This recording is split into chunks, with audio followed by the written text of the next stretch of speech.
नमस्कार दोस्तों, जय भोलेनाथ। कैसे हैं आप सब दोस्तों? स्वागत है आप सभी का हमारे चैनल पर। दोस्तों, आज मैं एकनाथ जी के बारे में जानकारी लेकर उपस्थित हुई हूँ।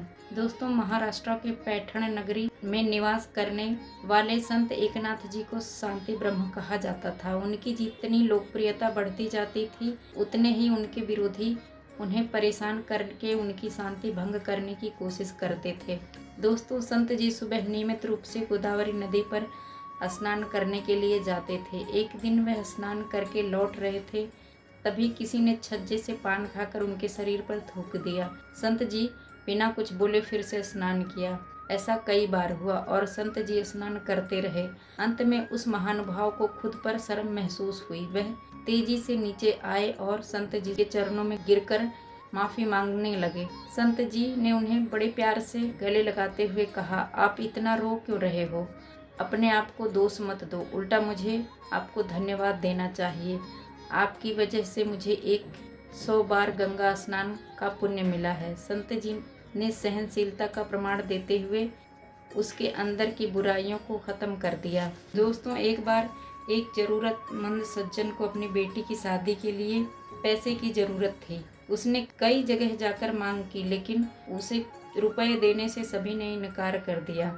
दोस्तों, कुछ बदमाशों ने उसे कहा कि हम तुम्हें रुपए दे देंगे, लेकिन एक शर्त है, तुम उस संत के घर जाओ और कुछ ऐसा करो जिससे वो नाराज हो जाए। वह बेचारा तुरंत तैयार हो गया। दोस्तों, वह जूते पहनकर सीधे संत जी के घर में पूजा स्थान पर पहुंच गया। संत जी शास्त्र पठन कर रहे थे। वह जाकर उनकी गोद में बैठ गया। यह देखकर संत जी ने अपनी पत्नी को बुलाया और कहा, देखो मुझसे मिलने कौन आया है। ये मुझे मिलने के लिए इतने उत्सुक हैं कि अपने जूते उतारना ही भूल गए। दोस्तों, उनकी पत्नी गिरजाबाई मुस्कुराते हुए आई।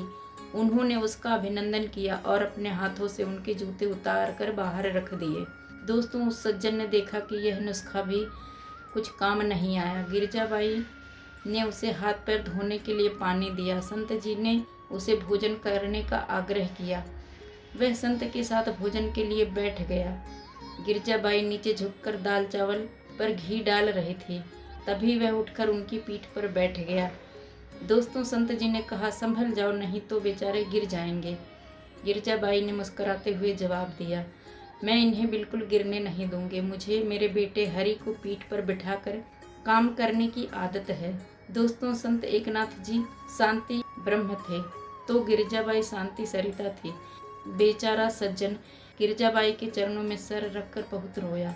माते, मुझे क्षमा कर दो संत जी, मैं गुनहगार हूँ। संत जी ने उसे शांत किया, उसकी पूछताछ की। उसने उन्हें सारी सच्चाई बता दी। दोस्तों, संत जी ने कहा, अरे इतनी सी बात है तो मुझे पहले क्यों नहीं बताया? अब भोजन करके थोड़ी देर विश्राम करो। दोस्तों, संत जी ने उसे रुपए देकर उसे विदा किया। एक बार फिर विरोधियों को बड़ी निराशा हाथ लगी। ऐसे हमारे संत एकनाथ जी सहनशीलता का जीता जागता प्रमाण थे, इसलिए उन्हें शांति ब्रह्म उपाधि से जाना जाता है। दोस्तों, कहानी अच्छी लगी हो तो लाइक करें, चैनल को सब्सक्राइब जरूर करें। धन्यवाद दोस्तों। जय भोलेनाथ।